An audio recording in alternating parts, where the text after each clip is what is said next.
Hello friends, spring board academy के online platform पे आपका स्वागत है। ये आज आपकी पहली पॉलिटी की क्लास है और ये इंट्रोडक्टरी क्लास भी है एक तरह से। तो आज मैं थोड़ा सा इस बैच के बारे में आपको बताऊंगा कि ये जो बैच आज शुरू हो रहा है ये लगभग 1 साल तक चलेगा। इसलिए आप लोगों को पेशेंस रखना पड़ेगा, आप लोगों को नियंत्रण रखना पड़ेगा, क्योंकि हमारा भी ये ऑनलाइन स्टडी का पहला अनुभव है और आपका भी ऑनलाइन स्टडी का ये पहला अनुभव है। सामान्यतया जब हमारे सामने स्टूडेंट होते हैं तब तो हम उनको कंट्रोल भी कर सकते हैं, उनको टोकते भी हैं, उनके बारे में उनका इवैल्यूएशन भी जो है वो प्रॉपर करते रहते हैं और उनको फीडबैक भी देते रहते हैं। लेकिन आप लोगों के चेहरे हमारे सामने हैं नहीं। इस समय आप मेरी बात सुनकर अगर मुस्कुराएंगे भी तो वो भी हमें पता चलेगा नहीं, और अगर आप मुंह बिगाड़ेंगे तो भी हमें पता नहीं चलेगा, और गुस्से में आके आप कब हमारी आवाज को म्यूट कर देंगे या कब वीडियो से एग्जिट हो जाएंगे हमें कुछ भी पता नहीं चलेगा। क्लास में तो सामान्यतः कोई भी स्टूडेंट उठ के जाता है तो हमें पता चल जाता है। क्लास में हमारे सामने जब स्टूडेंट बैठे होते हैं तो उनके जो फेस एक्सप्रेशन आते हैं वो हमें मोटिवेट करते हैं, और हम कोई अच्छी बात करते हैं उनके चेहरे पे के फेस एक्सप्रेशन ज़्यादा पॉजिटिव और वैसे होते हैं तो वैसे ही और बात करने की हमारी इच्छा जो है वो बढ़ जाती है, उत्साह बढ़ जाता है। और जो ही किसी बात पे वो थोड़ा सा इधर उधर देखते हैं, मुंह बिगाड़ते हैं, तो हम समझ जाते हैं कि ये बात शायद इन्हें पसंद नहीं आ रही है, तो हम बात की दिशा को चेंज कर लेते हैं। तो इस ऑनलाइन जो है स्टडी, इसमें वो उन चीज़ों को हम बहुत मिस करेंगे और मुझे लगता है कि शायद आप भी इन बातों को मिस करेंगे। लेकिन फिर भी इसके अलावा भी कई बेनिफिट्स भी हैं इसके, कि आप ऑफलाइन क्लासेस में आते हैं, क्लास आपने अटेंड कर ली तो कर ली, नहीं की तो आपकी जो है वो मिस हो जाती है, क्लास स्किप हो जाती है, और जो क्लास स्किप हो जाती है, मिस हो जाती है, उस क्लास वो जो है टॉपिक हमेशा के लिए आपके दिमाग में एक ब्लैंक या ब्लैक पार्ट की तरह धुंधला धुंधला सा रहता है। आप खुद भले कितना भी पढ़ते हैं तो भी वो उसके कंसेप्ट इतने अच्छे क्लियर जो है वो नहीं होते हैं। तो इसमें ये फैसिलिटी है आपके पास में कि आपकी क्लास मिस नहीं होगी। कभी कोई काम भी पड़ गया है आपके तो आप कुछ समय के बाद जो है वो वीडियो जो है वो देख सकते हैं। यही नहीं, इसमें एक ही वीडियो को 3 बार और देख सकते हैं, तो रिवीजन भी आप कर सकते हैं। तो क्लास में तो 3-3 बार जो है वो आपको नहीं बैठाया जाता है। और हाँ, 3 बार तो कहने की बात है, हम वैसे भी कोई टॉपिक करवाएंगे तो उस टॉपिक को यहीं पे 3 बार तो वैसे ही रिवाइज करवा देंगे। एक ही लेक्चर के अंदर जो है वो 3 बार रिवाइज करवाएंगे, और उस वीडियो को अगर आप 3 बार देखेंगे तो इस तरह से 9 बार आपका रिवीजन जो है वो हो जाएगा। फिर दूर दराज के क्षेत्रों में आप जब बैठे हैं तो आपकी कुछ लोगों की ऐसी मजबूरियां हैं, पारिवारिक स्थितियां हैं जिसकी वजह से वो लोग जो है वो यहाँ आके ऑफलाइन क्लासेस ज्वाइन नहीं कर सकते हैं, तो उनके लिए तो ये बेहतर मतलब शानदार एक सुविधा है उन लोगों के लिए। और सबसे बड़ी चीज जो है, कोचिंग संस्थान की फीस जितना फाइनेंशियल बर्डन आप लोगों पे नहीं डालती है, उससे ज्यादा फाइनेंशियल बर्डन तो जयपुर में रहना और लिविंग कॉस्ट जो होती है वो ज्यादा भारी पड़ती है। तो ऑनलाइन क्लासेस में वो आपके जो है वो फाइनेंशियल बर्डन नहीं बढ़ेगा। यहाँ कमरे का किराया देना, टिफिन लगाना, खाने पीने वो वाली व्यवस्थाएं करना, और भी दूसरे जो खर्चे हैं वो खूब सारे बढ़ जाते हैं। लेकिन अब आप जब जहाँ रह रहे हैं अपनी सुविधा से, वहाँ पे इन खर्चों को जो है वो आप कम कर सकते हैं। तो कुल मिला के एक तरह से ऑनलाइन एजुकेशन जो है, आर्थिक दृष्टि से जो कमजोर लोग हैं, विद्यार्थी हैं, स्टूडेंट्स हैं, उनके लिए तो एक वरदान है। इसलिए इसकी पॉजिटिविटी को भी जो है वो आप साथ में लेके देखें। और अगर आपको पढ़ाई करनी है तो आपको कोई नहीं रोक सकता। भले ही आप कोचिंग संस्थान अच्छी है नहीं है, भले ही रिकॉर्डेड वीडियो अच्छा है नहीं है, आपको पढ़ना है तो आप पढ़ोगे, आपको सेलेक्ट होना है तो आप सेलेक्ट होंगे। आपका सिलेक्शन हमारे किसी अ, बेहतरीन या बहुत ज्यादा आपका सपोर्ट करने का मोहताज नहीं है। आप जिनको सेलेक्ट होना है वो होंगे। ठीक है, तो इसलिए सबसे ज्यादा भरोसा आप अपने ऊपर रखें। और कोचिंग संस्थान, जैसा कि मैंने हर बार कहता हूं, कि एक सहायक की भूमिका निभाता है। कोचिंग संस्थान किसी का सिलेक्शन नहीं करवाता है, सिलेक्शन तो आप खुद ही अपना सिलेक्शन करवाएंगे। इसलिए प्लीज ये बात हमेशा दिल में बना के रखें कि वो आप ही हैं। अगर आप सफल होते हैं तो उसके लिए उसका सारा का सारा क्रेडिट आपको ही दिया जाना चाहिए, और अगर आप असफल होते हैं तो प्लीज उसका भी सारा का सारा जो दोष है, गुनाह है, वो आप अपने सिर पर ही ओढ़ें। ये ध्यान रहे कि आपका सिलेक्शन आप खुद ही करवाएंगे, हम नहीं करवा सकते, हम किसी का ही सिलेक्शन नहीं करवा सकते। हम हमारे जो परिवार के भाई भतीजे भांजे जो आते हैं उनको हम लाते हैं, उनके ऊपर हम विशेष मेहनत करते हैं, लेकिन उनसे प्री भी पास नहीं होता है। तो इसका मतलब ये है कि हमारे प्रयास करने से किसी का सिलेक्शन नहीं हो सकता। हम एक्स्ट्रा ध्यान दे दें, उससे किसी का सिलेक्शन नहीं होता है। और जिसको सेलेक्ट होना है वो हमारा एक्स्ट्रा ध्यान ले लेता है, हमसे एक्स्ट्रा हेल्प ले लेता है और वो सेलेक्ट हो ही जाता है। तो इस ऑनलाइन बैच में, कोर्स में जो है, हम आपको वैसे टाइम टू टाइम लाइव आके और गाइडेंस देते रहेंगे, और आप पे है कि आपने जो फीस दी है उसको कितना ज़्यादा से ज़्यादा यूज़ कर सकते हैं, कितना एक्सप्लॉइट कर सकते हैं। और हमें खुशी होती है जब आप ज़्यादा से ज़्यादा मेहनत करेंगे, ज़्यादा से ज़्यादा क्वेश्चंस हमसे पूछेंगे, तो हमें ज़्यादा खुशी होगी। न कि जब हम देखें कि इतने सारे स्टूडेंट ने तो हमारा वीडियो पूरा देखा ही नहीं, और इतने सारे स्टूडेंट ने तो बीच में ही इसको जो है छोड़ दिया, या फास्ट फॉरवर्ड करके जो है वो देख लिया। इतने सारे स्टूडेंट ने रिवीजन किया, तो हमें ज़्यादा खुशी होगी। वेरी गुड, ये बहुत ही अच्छी बात है। तो कुल मिला के पढ़ाई आपको करनी है। आज की पहली क्लास में मेरी आपसे नसीहत यही है। और जोश, जिस जुनून और जिस उत्साह के साथ आपने पैसे जमा करवाए हैं और पढ़ाई शुरू की है, इसी जोश और जुनून को प्लीज बरकरार रखना है। ऐसा नहीं कि अब जो जोश है वो कुछ दिनों में ठंडा पड़ जाए। ये रविंद्रनाथ टैगोर ने कहा है कि चंद्रमा और प्यार या तो घटता है या बढ़ता है, वो कभी स्थिर नहीं रहता। तो मैं उसमें जोड़ना चाहता हूं कि चंद्रमा, प्यार और पढ़ाई के प्रति उत्साह या तो बढ़ेगा या कम होगा, ये कभी भी स्थिर नहीं रहेगा। तो इसलिए आपको इस उत्साह को लगातार बढ़ाना है, रोजाना चेक करना है कि पहले की तुलना में मेरा उत्साह बढ़ा है या नहीं बढ़ा है। और उत्साह कब बढ़ेगा? जब आप कंसंट्रेट करके और पढ़ाई को करोगे, और चीजों को ग्रास्प करोगे, चीजें जब आप सीखोगे, तो व्यक्ति जैसे जैसे नई नई चीजें सीखता है तो उसके अंदर और ज्यादा उत्साह बढ़ता है, और ज्यादा नई बातें सीखने का क्रेज जो है उसके अंदर डेवलप होता है, तो जिससे उत्साह लगातार बढ़ता जाएगा। और बीच में यदि ये कंटिन्यूटी टूट गई, और एक बार टूट गई, तो ये मान लो कि फिर वो रईमन धागा प्रेम का मत तोड़ो चिटकाए, टूटे से फिर ना जुड़े, जुड़े गांठ पड़ जाए। तो ये जो कंटिन्यूटी है, ये जो क्लास है, प्लीज आपको कहीं पर भी किसी भी स्थिति में, चाहे कैसी भी विपत्ति आ जाए आपके ऊपर, इसको डिसकंटिन्यू मत कर होने देना। भले कहीं कैसी स्थिति में हो, हॉस्पिटल में हो, जहां हो वहां हो, वहीं फोन तो, क्योंकि दुनिया आपकी जेब में है।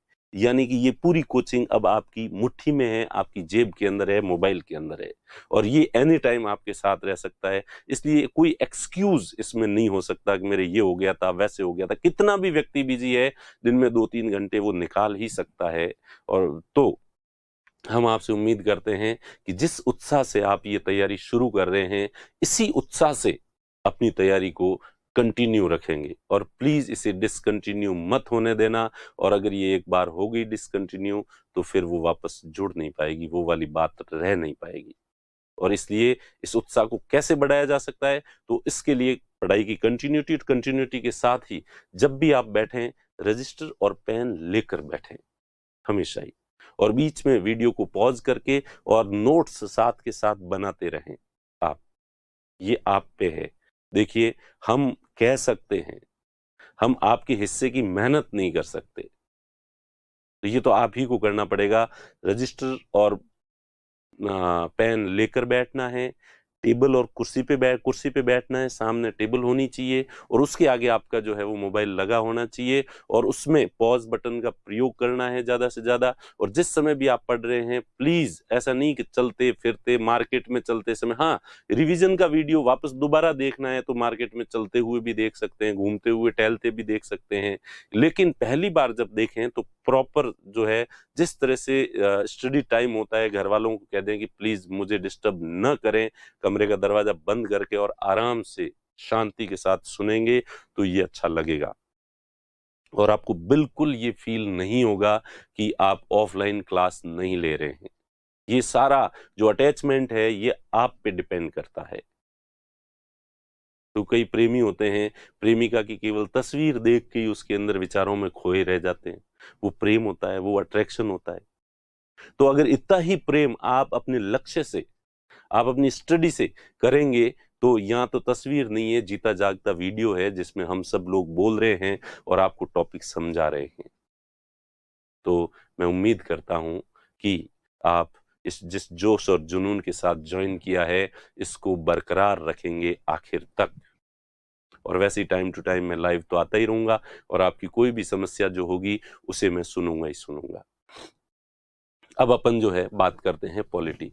तो कोई भी सब्जेक्ट पढ़ने से पहले उस सब्जेक्ट का थोड़ा सा महत्व देख लेना चाहिए, इंपॉर्टेंस देख लेनी चाहिए।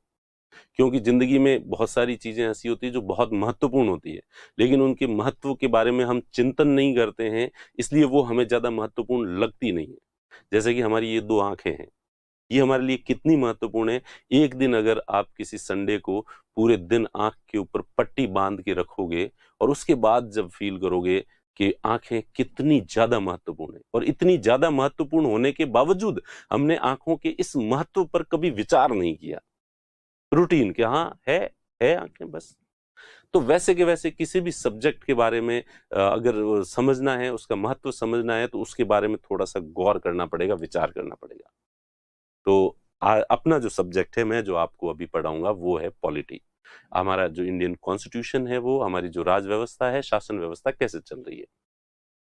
वैसे तो मैं कहूं तो हर एक जिम्मेदार नागरिक को ये पता ही होना चाहिए कि शासन व्यवस्था कैसे चलती है, उस देश में, उसके देश में शासन चल कैसे रहा है। और स्पेशली आप तो वो नागरिक हैं जो शासन में भागीदारी चाहते हैं, हिस्सेदारी चाहते हैं। वैसे तो डेमोक्रेसी में सबकी शासन में हिस्सेदारी होती है, मतदान के द्वारा सब शासन में अपनी भागीदारी निभाते हैं, लेकिन आप उससे भी ज्यादा शासन का हिस्सा बनना चाहते हैं। आप जो है कार्यपालिका के सदस्य बनने जा रहे हैं और इस शासन को चलाने जा रहे हैं। तो ऑब्वियस सी बात है कि आपको इसके बारे में थोड़ी जानकारी होनी चाहिए। तो इसको केवल ये सोच के आप नहीं पढ़ें कि आरएस एग्जाम में आएगा और एग्जाम पास करना, पास तो हो गई, और हाँ ये तो ध्यान ही रखना है कि चीजें वही पढ़नी है जो आपके सिलेबस में है, ताकि आप सेलेक्ट हो सके। लेकिन साथ ही केवल इतना भी प्रोफेशनल नहीं होना है कि ये चूंकि ये केवल एग्जाम में आएगी इसलिए मुझे इतनी इतनी याद करनी है, रटनी है, नहीं। इसको आप भावनात्मक जुड़ाव के साथ पढ़ें, इमोशनल अटैचमेंट के साथ अगर चीजों को पढ़ेंगे तो वो चीजें आपके दिल में, हृदय की गहराई में बस जाएगी। फिर उन चीजों को आपको रटना नहीं पड़ेगा। और उसके बाद जब भी दो चीजों का एनालिसिस करना पड़ता है तो वो नेचुरल रूप से आपका दिमाग जो है एनालिसिस कर लेगा। और अगर आप हार्डकोर खड़ूस होके कि मुझे एग्जाम में आएगा इसलिए मुझे याद करना, इसलिए ये 4 लाइनें मैं रटूंगा, तो वो चीजें केवल आपके दिमाग में यहाँ आएगी, स्टोर होगी और उतनी की उतनी ही रहेगी, उनका संवर्धन नहीं होगा, वो कभी बढ़ेगी नहीं। तो प्लीज जो स्टडी है इसको इमोशनली लगाव के साथ जो है वो पढ़ें। जो ही कोई बात समझ में आती है आपको खुशी होनी चाहिए कि यस मुझे ये खुशी हो गई, मुझे ये ज्ञान प्राप्त हुआ है। सामान्यतया लोगों को जो ज्ञान प्राप्त होता है उसका महत्व लोग समझते ही नहीं। नया टॉपिक कोई समझ में आता है, वो उसके महत्व को समझ के इतना खुश फील नहीं करते। मुझे पता है, मैं जब तैयारी करता था और जब मैं फिलॉसफी के सब्जेक्ट टॉपिक्स पढ़ता था, जब मैं हिस्ट्री में कुछ ऐसी चीजें पढ़ता था जो मुझे पता नहीं थी, और कुछ ऐसे दृष्टिकोण, एंगल्स लोगों के समझता था, सुनता था, तो अंदर ही अंदर इतनी ज्यादा खुशी होती थी कि मैं यूपीएससी और आरपीएससी को धन्यवाद बोलता था कि thank you UPSC, thank you RPSC, तुमने ये सिलेबस में रखा, इसलिए मैं ये पढ़ रहा हूं। और पढ़ने के बाद जब मैं इनको समझ रहा हूं तो मुझे कितनी खुशी हो रही है, ये मैं फील कर सकता हूं। वरना मेरे जैसा निकमा नाकारा आदमी चला के इन टॉपिक्स को कभी नहीं पढ़ता। तो ये एक ऐसी खुशी का भाव जो है वो अंदर आता है। तो प्लीज मेरी आपसे भी अपील है कि जब भी आप चीजों को, नई चीजों को सीखें, तो उनके प्रति थोड़ा इमोशनली उनको ग्रहण करें, उनको समझें, उनके ऊपर चिंतन और मनन करें और खुशी। देखिए ये जैसे मैं अब भगवान बुद्ध का उदाहरण दूं, तो भगवान बुद्ध ने जो है क्या पता किया था साहब, उन्होंने पता किया कि जीवन में दुख ही दुख है। और जब उनको पता चला जीवन में दुख ही दुख है, दुख ही दुख है, और दुख का कारण जो है वो हमारा अज्ञान है। इतनी सी बात पता चली और पूरी दुनिया में जाके ढिंढोरा पीट दिया। कितने खुश हुए कि उन्हें ज्ञान प्राप्त हो गया है। वो गए भागे, सबको जाके कहा, दुनिया तुम्हें पता है मुझे ज्ञान की प्राप्ति हुई है। क्या ज्ञान की प्राप्ति हुई है? दुनिया में दुख ही दुख है। और सुनने वाले लोग भी इतने भोले, और कि अच्छा दुनिया में दुख ही दुख है। हाँ, दुनिया में दुख ही दुख है। वो भी हाँ भरने लग गए। अरे भाई, भगवान बुद्ध को क्यों लगा दुनिया में दुख ही दुख? राज परिवार में जन्मे थे, ऐशो आराम से जिंदगी कटी थी पूरी, घर वालों ने एक छोटी सी भी तकलीफ होने नहीं दी उनको। और उसके बाद उनको लगा, अब अमीर जातों को ये फितरत होती है कि नहीं, मुझे ये ऐशो आराम पसंद नहीं, मैं जाऊंगा बाहर। और बाहर जंगलों में भटके तो पहली बार जिंदगी में दुख का सामना हुआ, और इसलिए उनको लगा अरे यार, जीवन में तो दुख ही दुख है। फिर उन्होंने सोचा दुख क्यों है, कि अज्ञान की वजह से, और प्रचार कर दिया। इतनी छोटी सी बात पता चली थी उनको। अगर वो मेरे सामने आके कहते ना कि सुनो दिलीप, दुनिया में दुख ही दुख है, तो मैं एक रापटा देता, तो कहता कि निकम्मे, तुझे अब पता चला है कि दुनिया में दुख ही दुख है। हम तो जब से जन्मे हैं और जब से समझने लगे हैं, तब से ही पता है हमें कि दुनिया में दुख ही दुख है, और इन दुखों को दूर करने के लिए मेहनत करनी पड़ेगी, पढ़ाई करनी पड़ेगी, ताकि दुखों को दूर कर सके। तो जिस आदमी को इतनी छोटी सा ज्ञान की प्राप्ति होने के बावजूद वो इतना इमोशनल हो सकता है, खुश हो सकता है, और पूरी दुनिया में मार्केटिंग करके, और कि भाई ज्ञान, और अब भी लोग मानते जा रहे हैं। चलो खैर, मेरे यहाँ पे भगवान बुद्ध का कोई अपमान करना उद्देश्य नहीं था। वैसे उनको बहुत सारी दूसरे ज्ञान भी पता चले हैं, और उस जमाने में उन्होंने बहुत महान महान फिलॉसफी जो है वो दी है। लेकिन कुल मिला के मैं ये कहना चाहता हूँ कि जिस तरह से उनको ज्ञान की प्राप्ति हुई, और उन्होंने ज्ञान की प्राप्ति को इतना पॉजिटिविटी के साथ लिया, इतना सकारात्मकता के साथ लिया, और पूरी दुनिया में उसका प्रचार किया, वैसे वैसे जब आपको भी कोई ज्ञान की प्राप्ति होती है ना, तो उसको पॉजिटिविटी के साथ ले।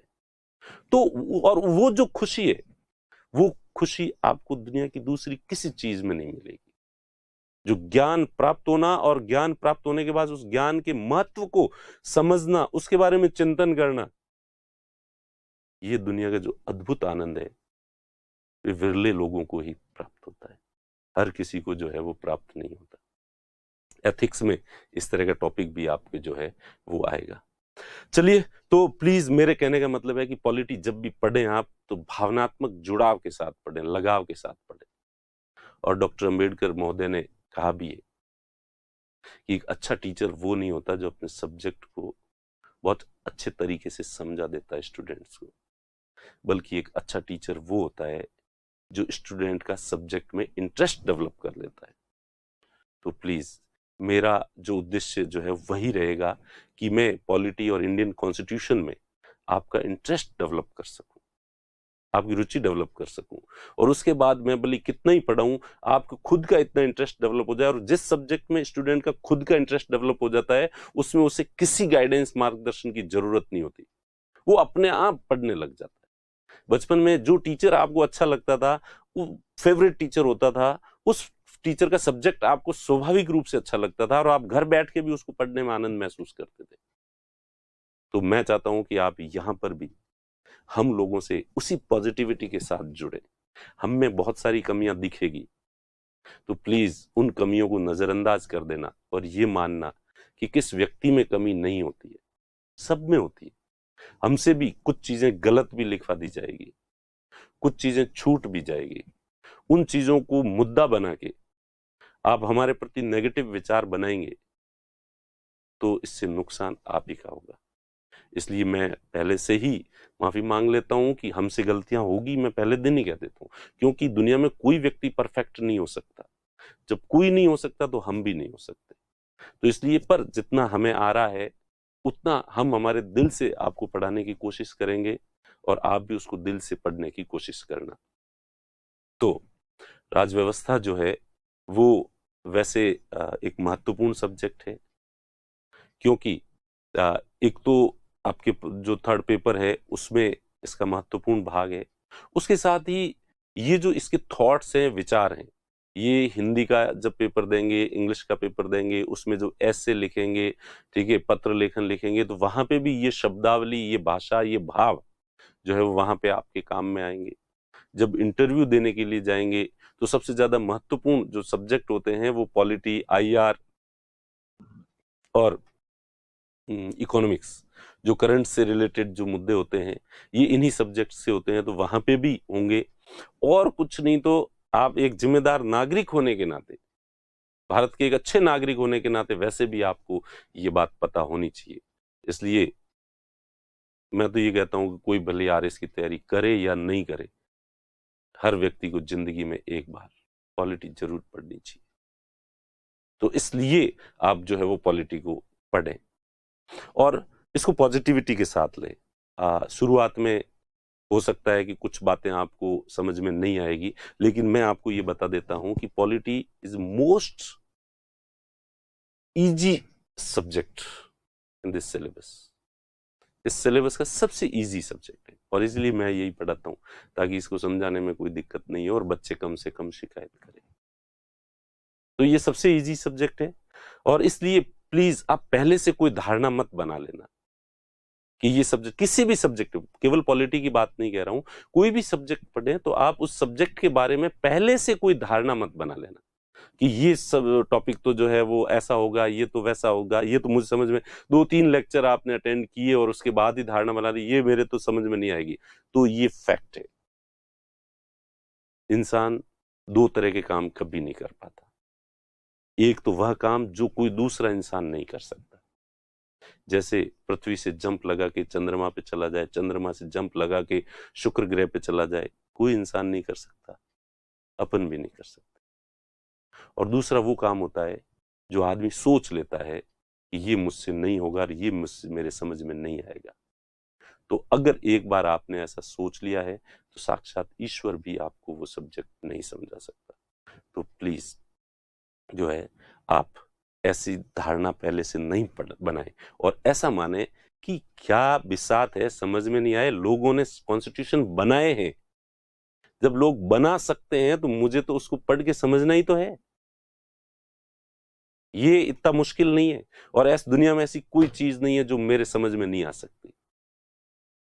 देखिए, मैं इसलिए दावे के साथ कहता हूं कि मैं ऐसा मानता हूं कि ऐसा कोई सब्जेक्ट नहीं है, ऐसा कोई टॉपिक नहीं है जो मुझे समझ में नहीं आ सकता। ये अलग बात है कि कई सब्जेक्ट हैं जिनको मैं समझना चाहता नहीं हूं, मुझे उनके प्रति प्रेम नहीं है, इसलिए मैं नहीं चाहता। अदरवाइज कोई सही टॉपिक ले आओ आप, और मुझे ये पूरा भरोसा है कि मैं समझ में तो क्या नहीं आएगा, बहुत अच्छे से समझ में आएगा, इस तरह से समझ में आएगा कि और लोगों को शायद इतना अच्छा समझ में नहीं आया हो। और ऐसा मानता आया हूं, मुझे शुरू से घमंड है मेरे ऊपर इस बात का। तो इसलिए मुझे हर सब्जेक्ट समझ में आ जाता है। अब उसके बाद मैं आलसी हो जाता हूं और समझता नहीं हूं, ये एक अलग बात है। तो प्लीज आप भी इस तरह का एक घमंड पालें अपने अंदर। कुछ गलतफहमियां अच्छी होती है कि दुनिया में ऐसा कोई सब्जेक्ट नहीं है जो मुझे समझ में नहीं आ सकता। अगर मैं समझना चाहूं और समझ में नहीं आ सकता, ऐसा हो नहीं सकता। और हर सब्जेक्ट में समझ सकता हूं। तो ये तो हमेशा रखें, किसी सब्जेक्ट के प्रति आप इस तरह की धारणा प्लीज नहीं बनाएं, और अगर आपने बना ली तो फिर वो समझ में नहीं आएगा। तो कॉन्स्टिट्यूशन के अंदर भी आप अगर सीधा सीधा बेयर एक्ट अगर उठाएंगे, देखेंगे, तो जो है उसमें बहुत सारी बातें आपको समझ में नहीं आएगी और सीधा सीधा लोग घबरा जाएंगे। तो प्लीज बेयर एक्ट अपने पढ़ना भी नहीं है। तो इसलिए सबसे पहले तो बुक्स कौन सी पढ़नी है वो मैं आप लोगों को बता देता हूं। बुक्स देखो ज्यादा नहीं पढ़नी है। लक्ष्मीकांत जो बहुत ही अच्छी बुक आती है पॉलिटी के अंदर, टाटा मैग्रा हिल पब्लिकेशन है, एम लक्ष्मीकांत की बुक है भारतीय संविधान, ठीक है, तो वो बुक खरीदनी है। और मैं भी आपको जो भी पढ़ाऊंगा तो उसकी जो बेस बुक है वो वही है, मैं आपको पहले ही बता देता हूँ। इसलिए कुछ लोग आलोचना करेंगे ये तो एज इट इज वही पढ़ा रहा, हाँ बिल्कुल मैं एज इट इज वही पढ़ा रहा हूँ, और जो नई चीज की जरूरत होगी वो मैं वो बता दूंगा आपको, ठीक है। क्यों, हाँ, अब मैं अगर समथिंग डिफरेंट पढ़ाने के चक्कर में ऐसी बातें पढ़ा दूं जो आपके एग्जाम में नहीं आए तो क्या मतलब है। और लक्ष्मीकांत को सभी लोग अच्छी बुक कहते हैं, इसका मतलब उसने मोस्ट इंपोर्टेंट चीजें जो है उसमें दे रखी है, तो वही पढ़ाऊं, मैं उसी से पढ़ाता हूं। आप घर जाके वापस उसी से पढ़ोगे तो आपका रिवीजन अच्छा हो जाएगा और एक ही तरह की फ्रीक्वेंसी होगी, एक ही तरह की भाषा होगी, एक ही तरह के विचार होंगे, तो वो आपको समझने में सहूलियत रहेगी। ठीक है, और जहां कहाँ आपको एक्स्ट्रा इनपुट देना मुझे पता है। लक्ष्मीकांत के अलावा भी उन चीजों को कोई किस तरह से आपको समझाना है, ये मेरी जिम्मेदारी है, ये आप मुझ पे छोड़ दीजिए। तो एक तो लक्ष्मीकांत जो बुक है वो आप खरीद लें। इसके साथ ही एक बेयर एक्ट, भारत का संविधान, जो केवल संविधान है सीधा सीधा, उसमें जो आर्टिकल्स दे रखे हैं उनकी व्याख्या नहीं की गई है। लक्ष्मीकांत में तो भारत के संविधान में जो भी चीजें दी है उनकी व्याख्या की गई है, विस्तार से समझाया गया है। सीधा सीधा जो कॉन्स्टिट्यूशन आता है, बेयर एक्ट कहते हैं, वो बेयर एक्ट जो है वो आप खरीद लें, और वो आपके गीता और बाइबल की तरह आपके सिराने पे पड़ा रहना चाहिए, और जब भी है तो उसमें देख लें। हालांकि सीधे सीधे बेयर एक्ट आप देखेंगे तो वो आपके समझ में नहीं आएगा, वो थोड़ा क्लिष्ट रहेगा। तो जैसे जैसे मैं समझाता हूं उसके बाद उसी चीज को वापस पढ़ोगे तो आपको वही चीज बहुत ही सिंपल जो है वो लगेगी। मेरे साथ साथ जब चलेंगे तो वो चीज आपको बहुत ही सिंपल लगेगी। तो दूसरी जो है ये खरीद लें। और तीसरा जो है अपने बीके शर्मा एक बुक आती है, ठीक है, वो खरीदें तो ठीक है, वरना नहीं भी खरीदें तो काम चल जाएगा, क्योंकि लक्ष्मीकांत पढ़ने के बाद उसमें कुछ ज्यादा नहीं रहता है, कुछ चीजें उसमें अलग है। ब्रजकिशोर शर्मा जो बुक आती है, हिंदी और इंग्लिश दोनों में आती है, ये इतनी जरूरी नहीं है खरीदनी आपकी। 11th और 12th की जो एनसीईआरटी है ये आप जरूर खरीद लें, क्योंकि आरएस में कई बार प्रश्न जो है सीधे वहीं से उठाते हैं, और आपके जो सिलेबस का एक पार्ट तो एज इट इज जो है आपकी जो 12th की एनसीईआरटी है, आजादी के बाद का भारत में राजनीतिक विकास घटनाक्रम जो है, तो उसके तो पूरे के पूरे जो चैप्टर्स हैं वही आपके सिलेबस में दे रखे हैं, तो वो तो आपको खरीदनी है। और दूसरे में भारत की जो राज व्यवस्था है, संविधान है, चुन्नू मुन्नू बना के और उसमें समझाए गए हैं, ठीक है, तो वो पढ़ने में जब अपन ये पढ़ेंगे, लक्ष्मीकांत पढ़ेंगे और आप मुझसे लेक्चर सुनोगे, तो वो बुक आपको बहुत इजी लगेगी, बहुत सिंपल लगेगी। पर आपको उसको इतना सिंपल मान के कई बार क्या करते हैं हम, चीजों को नजरअंदाज कर देते हैं, उनको छोड़ देते हैं। तो आपको ये नहीं करना है, क्योंकि जो प्रश्न उठेंगे वो एज इट इज वही उन सिंपल बातों में से ही आएंगे आपके। तो वो थोड़ा सा जो है आप उसको गौर से जो है वो ढंग से देखें। तो ये बुक्स खरीद लें जो ही। और एक मेरी अपील है कि आप हमेशा प्लीज इंटरनेट की सामग्री की बजाय जो है आप ज्यादा से ज्यादा ध्यान जो है, जो टेक्स्ट बुक हैं आपके सामने और जो हार्डकोर जो मटेरियल है आपके सामने, आपके जो नोट्स हैं, ठीक है, तो वो नोट्स जो है वो आप सामने रखें और उनसे पढ़ने की ज्यादा से ज्यादा कोशिश करें। ऑनलाइन आप ये क्लासेस ले रहे हैं, ये पर्याप्त है, पूरी स्टडी ऑनलाइन नहीं हो सकती, इसलिए हमारी इस ऑनलाइन क्लासेस से ज्यादा महत्वपूर्ण, या अगर आप पॉलिटी यहाँ 3 घंटे दे रहे हैं ऑनलाइन पे, तो आप 6 घंटे जो है उन बुक्स को दें, क्योंकि जो हार्ड कॉपी होती है वो सामने होती है, वो ज्यादा इफेक्ट डालती है।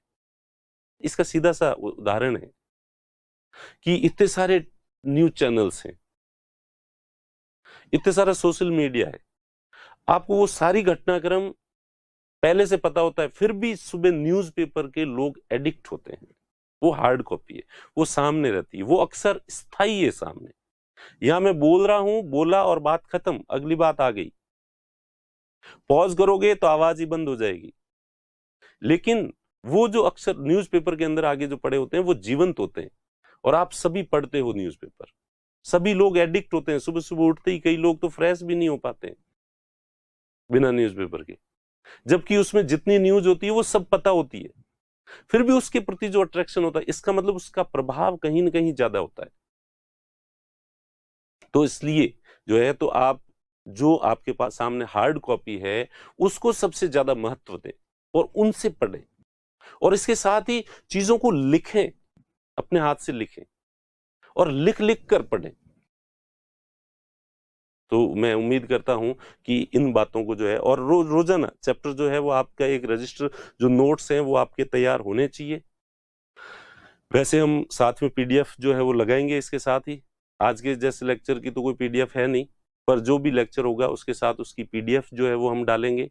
उस पीडीएफ को आपको देखना ही है, और इसके साथ ही आप में से ही बहुत सारे जो स्टूडेंट्स हैं वो खुद से नोट्स बना के जो भी पीडीएफ है वो डालते रहते हैं, और आपके जो भी क्वेश्चंस हो नीचे कमेंट बॉक्स के अंदर आप जो है वो क्वेश्चंस लिख लें ताकि हम उनका जवाब दे सकें। ठीक है, तो इस तरह से जो है आपको तैयारी करनी है।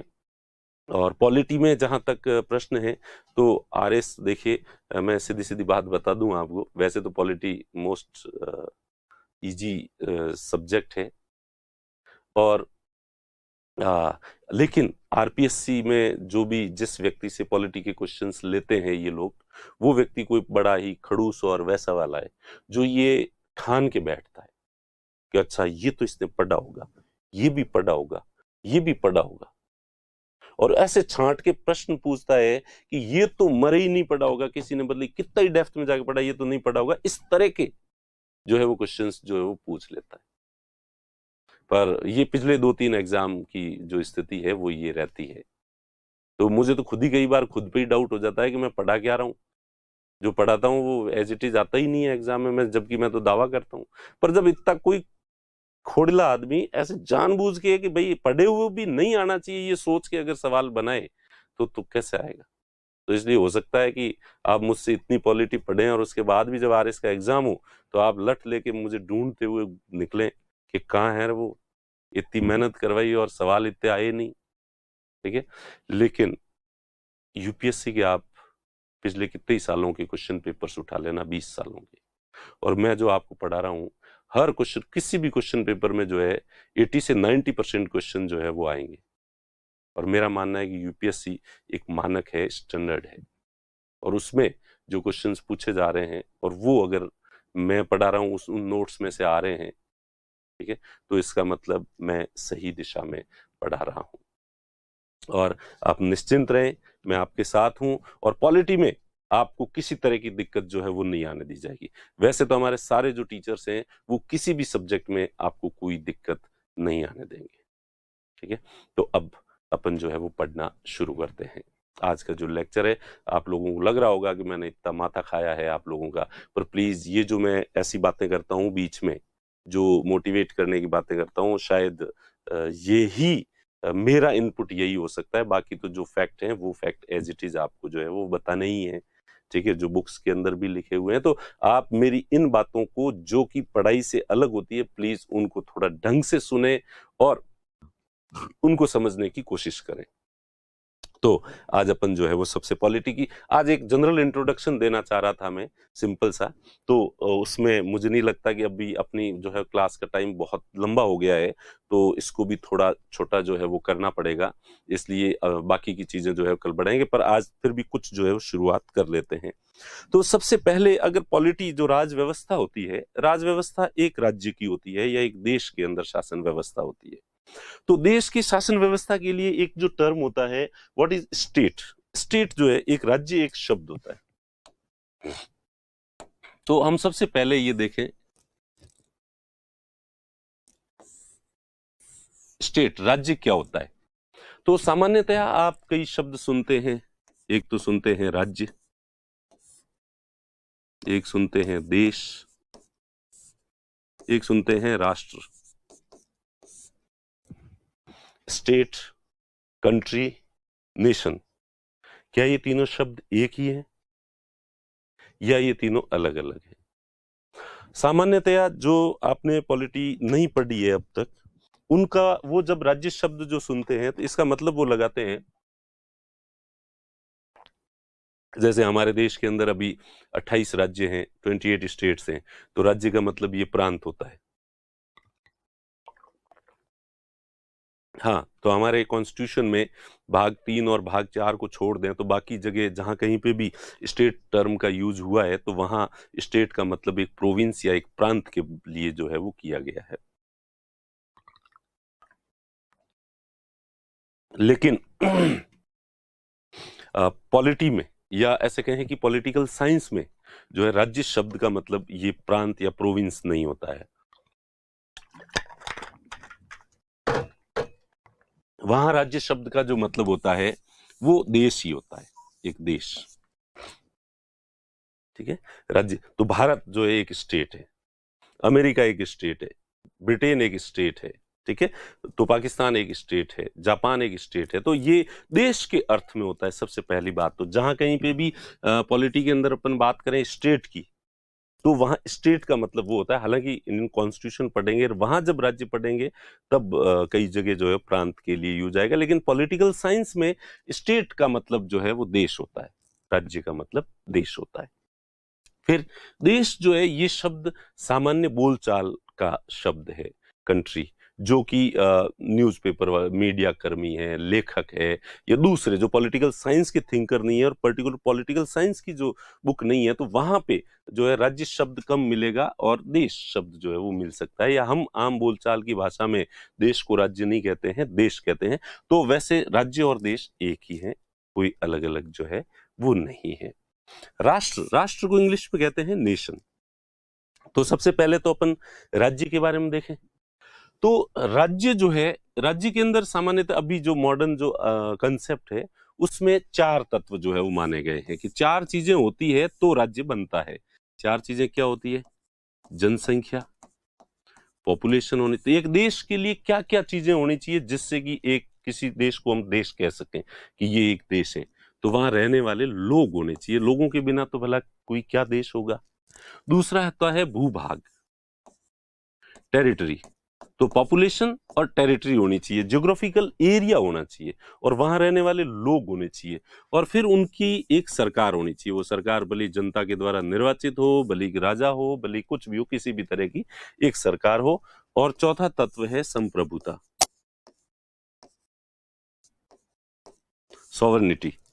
ठीक है। संप्रभुता यानी कि वो जो उस देश की जो सरकार है वो अपने डिसीजन खुद लेती है, वो किसी विदेशी सत्ता या दूसरे देश के अधीन नहीं है, उसका जो उसके हिसाब से नहीं चलती है, अपने निर्णय खुद लेती है। तो ये जो 4 तत्व है, ये चारों मिलकर जो है वो राज्य बनते हैं। तो राज्य की जो डेफिनेशन है वो यही है, लोगों का एक समुदाय जो किसी भूभाग विशेष में रहता है तथा जिनकी अपनी एक सरकार होती है, और वो सरकार अपने सारे जो डिसीजंस होते हैं वो पूरी तरह से स्वतंत्रता से संप्रभुता पूर्वक लेते हैं। तो उसे हम जो है वो देश कहेंगे, राज्य कहेंगे, स्टेट कहेंगे। तो स्टेट के लिए कितनी चीजें जरूरी है? 4 चीजें जो है वो जरूरी है।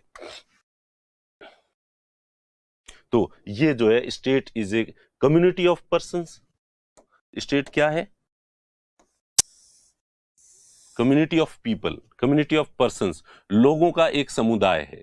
क्या है? लोगों का समुदाय है और ऑक्यूपाइंग ए डिफाइंड टेरिटरी।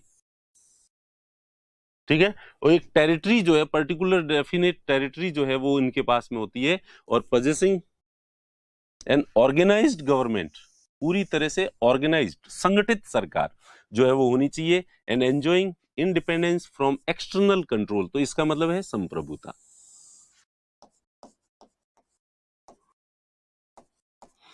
तो राज्य को डिफाइन करने के लिए ये 4 चीजें होती है। तो इंडिया जो है वो एक स्टेट है, क्योंकि हमारे पास भूभाग है, जनसंख्या, और जनसंख्या तो थोड़ी ज्यादा ही है।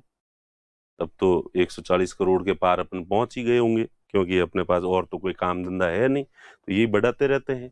तो जनसंख्या अपने है ही है, टेरिटरी है, अपने पास अपनी सरकार है बाकायदा, 2 सरकारें हैं, केंद्र में अलग है, राज्यों के अंदर अलग है सरकार, और हम संप्रभु हैं। हम किसी 1947 से पहले जरूर हम ब्रिटेन के गुलाम थे, लेकिन अब हम किसी के गुलाम नहीं है। अब हमारे सारे डिसीजंस जो हैं वो खुद लेते हैं। ठीक है। तो इस तरह से जो है ये है स्टेट की डेफिनेशन जो है। ये स्टेट की डेफिनेशन ये तो मॉडर्न डेफिनेशन है। और हाँ, इसमें एक ध्यान रखना कि आजकल जो है वो कुछ पॉलिटिकल साइंस के जो थिंकर्स हैं वो मानते हैं कि स्टेट में ये 4 जो है तत्व नहीं होते हैं, 3 ही काफी है। यानी कि ये संप्रभुता और सरकार को अलग अलग करने की जरूरत नहीं है। इसलिए कुछ थिंकर्स का ऐसा मानना है कि एक स्टेट होने के लिए 3 चीजें जरूर होनी चाहिए, टेरिटरी होनी चाहिए, पॉपुलेशन होनी चाहिए, और सरकार होनी चाहिए। और सरकार कैसी होनी चाहिए? उसमें कह देते हैं कि एक संप्रभु सरकार होनी चाहिए। तो सरकार की विशेषता है कि वो ऐसी सरकार जो अपने सारे डिसीजंस खुद लेती हो, तभी तो वो सरकार कहलाएगी। जब वो सरकार है और वो अपने डिसीजंस खुद ले रही है तो बात ही खत्म होगी। संप्रभुता को अगला एक एक्स्ट्रा तत्व मानने की जरूरत नहीं है। तो कुछ ऐसा मानते हैं, लेकिन ऐसा मानने वाले थोड़े कम है, इसलिए ज्यादातर यही मानते हैं, ये 4 जो तत्व हैं उनको जो मानते हैं। तो इसलिए आप कि अगर क्वेश्चन आता है तो आप जो है वो वही लिखोगे कि भाई 4 तत्व होते हैं, और कौन कौन से होते हैं ऑब्जेक्टिव में पूछा जाए तो जो है ये हो जाएगा आपके। ठीक है, फिर देश, इसी को स्टेट को जो है लोकप्रिय भाषा में जो है कंट्री कहते हैं, देश कहते हैं। अब स्टेट को कौटिल्य की जो अर्थशास्त्र है, वो नाम उसका अर्थशास्त्र है, लेकिन वो मूल रूप से पॉलिटिकल साइंस की बुक है, और उसमें अर्थ का मतलब जो है ना, वो वैसे नाम अर्थशास्त्र, वो इकोनॉमिक्स के हिसाब से अर्थशास्त्र नहीं कहा गया है उसको। अर्थ जो है वो उसमें एक माना गया है कि एक ऐसा भूभाग, एक भूभाग को अर्थ कहा गया है, और उस भूभाग की शासन व्यवस्था या उसका शास्त्र क्या, एक भूभाग किस तरह से संचालित किया जा सकता है, इसलिए उसका अर्थ का शास्त्र है। तो इसलिए वो नाम जो है पॉलिटिकल नाम ही है, इकोनॉमिक्स वाला नाम अर्थशास्त्र नहीं है उसका, ये ध्यान रखना। तो जो अर्थशास्त्र है, जो इंडिया के अंदर पॉलिटिकल साइंस के फील्ड में लिखा गया पहला एक जो है वो ग्रंथ है, और इतने समय पहले तो कौटिल्य ने भी स्टेट को डिफाइन किया था, राज्य को जो है वो परिभाषित किया था, और उसमें उन्होंने राज्य के 7 तत्व माने। अभी तो अपन ने जो 4 माने थे, तो कौटिल्य ने कहा था कि 7 चीजें होनी चाहिए, तभी एक प्रॉपर जो है स्टेट, देश जो है हम किसी को कह सकते हैं। तो 7 चीजें कौन सी थी? सबसे पहला तो एक राजा होना चाहिए। क्या होना चाहिए? राजा होना चाहिए। राजा के बिना कोई देश नहीं है, यानी कि शासक होना चाहिए। वो भले प्रधानमंत्री हो, राष्ट्रपति हो, राजा कह दो उसको, कुछ ही हो वो कह दो। अब राजा कब तक सुरक्षित रहेगा? जब तक उसके पास एक किला हो और सेना हो, और सेना को और किले को संचालित करने के लिए राजकोष हो, ट्रेजरी हो उसके पास, अमात्य हो, उसका एक मिनिस्टर होना चाहिए, खास सलाहकार, क्योंकि कौटिल्य जो है खुद एक मिनिस्टर ही था, तो इसलिए वो तो मानेगा ही कि मेरे बिना तो मतलब ही नहीं है राज्य के अस्तित्व का। इसलिए उसने खुद को जो है कि वो एक मंत्री, बहुत समझदार और इंटेलिजेंट मंत्री होना चाहिए राजा का सलाह देने के लिए, क्योंकि जो मंत्रिमंडल है, मंत्री परिषद है, वो ही राज्य को, देश को जो है चलाती है। और एक पड़ोसी मित्र, मित्र का मतलब राजा का मित्र नहीं, ये जो देश है, तो इसका कहीं बाहर कोई दोस्त दूसरा मानने वाला भी होना चाहिए, नहीं तो इसका अस्तित्व नहीं रहेगा। चारों तरफ अगर इसने दुश्मनियां ले रखी है, तो पड़ोसी जो है दूसरे मिलके इस पर आक्रमण कर देंगे, इसको तहस नहस कर देंगे। इसका मतलब कोई दूसरा मित्र राज्य है, इसका मतलब कि दूसरों के साथ वो मेलझोल और सौहार्द के साथ रहता है, और हो सकता है कि संकट के समय वो काम भी आए। और भूभाग तो होना ही चाहिए, तो एक भूभाग होना चाहिए, भूभाग के अंदर जो है किला होना चाहिए, किले के अंदर एक राजा होना चाहिए, राजा के पास सेना होनी चाहिए, राजा के पास एक मंत्री होना चाहिए, और राजा के पास राजकोष होना चाहिए। ठीक है, तो राजा, राजकोष, सेना, मंत्री, और उसका भूभाग होना चाहिए, और ये दुर्ग जो है वो होना चाहिए। तो इस तरह से जो, और एक बाहर जो है मित्र राज्य जो है वो होना चाहिए। तो ये 7 तत्व जो है वो कौटिल्य ने बताए हैं राज्य के लिए। अब अपन जो है वो डिफाइन करें, तो ये मैंने स्टेट को एक्सप्लेन किया है। स्टेट कह दो या नेशन कह, सॉरी कंट्री कह दो, देश कह दो, एक ही बात है। अब जो है स्टेट एंड नेशन, अब ये नेशन का मतलब जो है वो राष्ट्र का मतलब क्या होता है? राष्ट्र, राष्ट्र का मतलब होता है व्यक्तियों का या लोगों का एक समुदाय, व्यक्तियों का समुदाय, कम्युनिटी ऑफ पीपल होने चाहिए।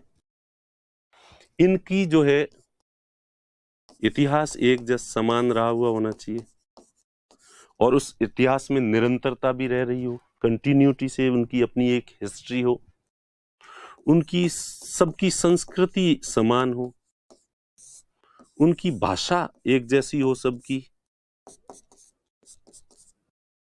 ठीक है, उनकी जो रीति रिवाज है, कस्टम्स है, एक जैसे होने चाहिए। लोगों का एक समुदाय जिनकी हिस्ट्री, जिनकी कल्चर, जिनकी लैंग्वेज, जिनके कस्टम्स एक जैसे होते हैं, उस समुदाय को जो है वो हम नेशन कह सकते हैं। तो समुदाय को क्या कह सकते हैं? नेशन जो है वो कह सकते हैं। तो अब जैसे हम देखें तो ये नेशन का मतलब देश नहीं होता, देश होना जरूरी नहीं है। अब इसके जैसे उदाहरण दें तो अरब एक नेशन है। अब ये जरूरी नहीं है कि ये सारे एक जैसे ही हो सकता है कि भाषा थोड़ी थोड़ी अलग अलग भी हो सकती है। कल्चर में थोड़ा थोड़ा फर्क भी हो सकता है कि छोटे कुछ कल्चरल चीजें यहाँ ऐसी हो, थोड़ा थोड़ा, लेकिन ओवरऑल देखा जाए तो उनकी एक आइडेंटिटी है, एक सांस्कृतिक पहचान एक है। तो अरब है, ये एक अरब एक नेशन है, लेकिन इसके अनेक देशों में है। भले मिस्र में चले जाओ, भले सऊदी अरेबिया चले जाओ, भले यूएई चले जाओ, ठीक है, भले कतर चले जाओ, ओमान चले जाओ, तो ये सब मिलके ये देश अलग अलग हैं, लेकिन ये एक नेशन है। इसका उल्टा ले तो इंडिया है, तो इंडिया एक स्टेट तो है, एक देश तो है, लेकिन इंडिया एक नेशन नहीं है,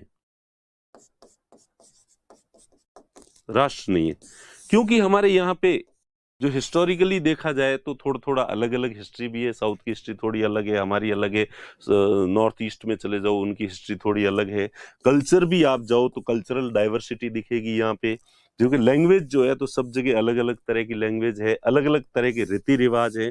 तो India is a state with so many Nations. Bharat एक ऐसा राज्य है जिसमें बहुत सारे राष्ट्र हैं, इसको इस तरह से जो है वो माना जाता है। वैसे देखिए, एक बात मैं क्लियर कर दूं कि ये जो नेशन है ना, इसकी जो परिभाषा है वो इतनी ज्यादा अमूर्त है। इसकी जो डेफिनेशन है, इसकी एक निश्चित परिभाषा नहीं दी जा सकती। क्या नहीं दी जा सकती? निश्चित परिभाषा।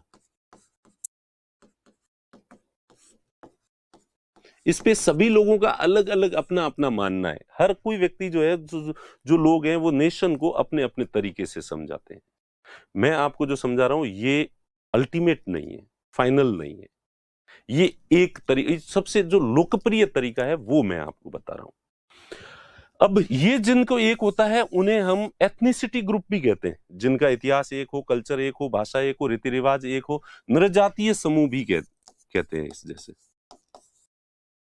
लेकिन नृजातीय समूह जो है ना, ये एक सामाजिक टर्म है। एथनिसिटी ग्रुप जब भी कहीं आता है ना टर्म, तो वो एक सोशल जो है ना कंटेक्स्ट में इसका यूज किया जाता है।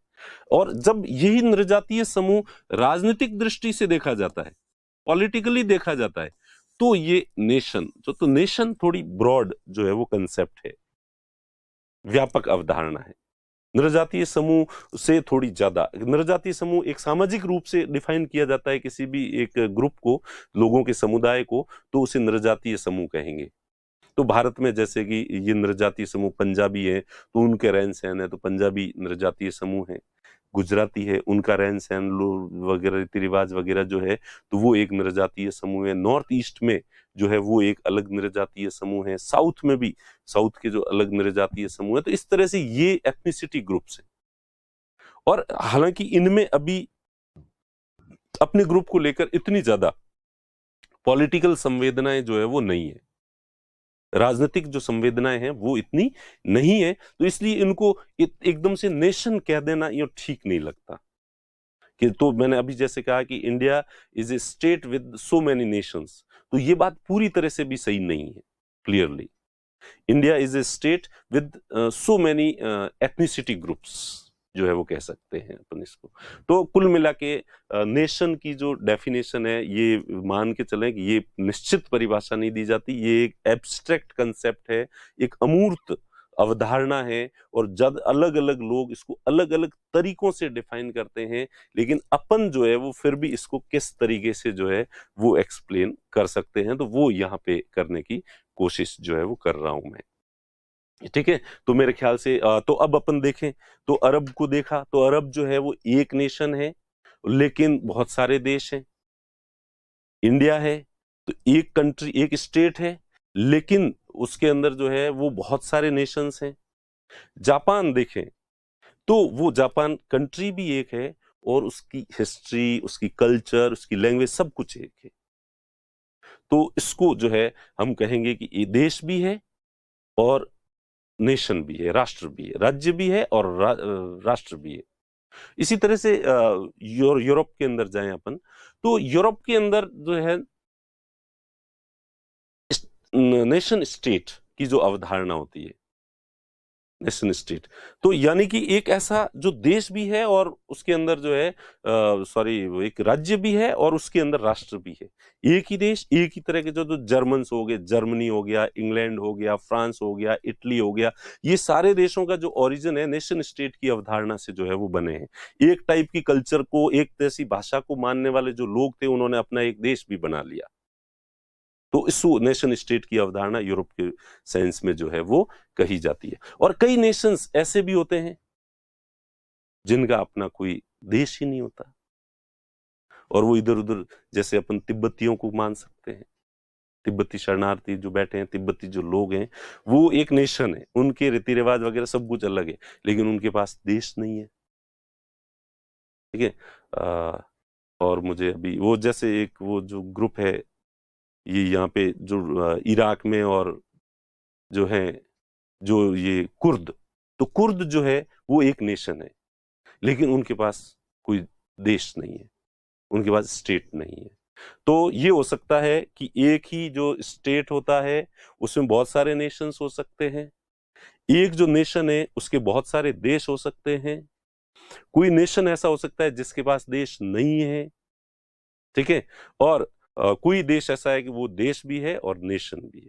तो भारत को यूं कहते हैं कि भारत राष्ट्र निर्माण की प्रक्रिया से गुजर रहा है, राष्ट्र निर्माण की प्रक्रिया से गुजर रहा है। भारत एक देश है, एक स्टेट है, लेकिन अभी नेशन जो है वो बना नहीं है और वो नेशन बनने की प्रक्रिया में है। और एक दिन ऐसा आएगा कि हम इमोशनली पूरे लोग इस तरह से जुड़े होंगे भारत के साथ कि पहला जो विचार हमारे दिमाग में आएगा वो एक देश के प्रति आएगा। लेकिन अभी क्या होता है कि हमारे क्षेत्रवाद की भावना, अपन राजस्थानी हैं, पंजाबी हैं, गुजराती हैं, ऐसी भावना हिंदू हैं, मुस्लिम हैं, ईसाई हैं, या ये जाति के ये हैं वो हैं, ये भाषा बोलने वाले हैं, जब तक इस तरह के जो विचार है वो किसी देश में डोमिनेट करते हैं तब तक हम उस देश को एक नेशन नहीं मान सकते। तो भारत में अभी भी इतने सारे अलगाववादी आंदोलन चल रहे हैं, इतनी विविधताओं पर जो लोग जो है अपनी जो इंडिविजुअल जो आइडेंटिटी होती है उन पर बहुत ज्यादा बल देते हैं लोग। तो इस वजह से इन्हें हम जो है वो ये नहीं कहेंगे कि भारत अभी पूरी तरह से एक नेशन बन चुका है। और एक दिन ऐसा आएगा, जरूर आएगा, नेशन राष्ट्र बनने की प्रक्रिया में है, और एक दिन जरूर ऐसा आएगा कि जब सभी लोग जो है इन जो है ना ये जो ऐसी विचार है, क्षेत्रवाद है, भाषावाद है, धर्म है, इनके ऊपर नहीं सोचेंगे और सबसे पहले हर कीमत पे पहला राष्ट्र का विचार आएगा, और तो हम मानेंगे कि भारत एक राष्ट्र जो है वो बन गया है। तो मेरे ख्याल से आज की क्लास थोड़ी लंबी हो गई है, तो इसको यहीं रोकते हैं और उम्मीद करता हूं कि आपको ये पसंद आई होगी। हम हमारी तरफ से कोशिश कर सकते हैं, पसंद करना नहीं करना अब ये तो आपके हाथ में है, फिर भी हम अपनी तरफ से प्रयास करते रहेंगे। आज नहीं तो कल आपको पसंद आएगी ही आएगी हमारी क्लास जो है। बस थोड़ा पेशेंस रख लेना, आप जल्दी से जजमेंटल मत हो जाना, हमारे बारे में जल्दी से वक्तव्य मत दे देना। और जब भी आपको हमारे बारे में तो कोई भी नेगेटिव थॉट आए तो प्लीज ये सोचना कि जब ऑफलाइन क्लासेस में ये इतने अच्छे चल रहे हैं, लोग इतने 5-5, 6-6 हजार स्टूडेंट हमारे पास पढ़ते हैं, और इतने स्टूडेंट होने के बाद भी हम उनको शिकायत का मौका नहीं देते हैं, और हमारे यहाँ पढ़ने वाले अधिकांश स्टूडेंट जो है पूरे दिल से स्प्रिंग बोर्ड को एक परिवार मानते हैं, तो कुछ कारण तो रहा ही होगा। और वो कारण भले ही अभी आपको नहीं दिख रहा है, लेकिन थोड़े दिन में जरूर आपको दिखने लग जाएगा। तो प्लीज पेशेंस रखिए, हम पे भरोसा करिए और अपने उत्साह को बनाए रखिए, और फिर मिलते हैं अगली क्लास में।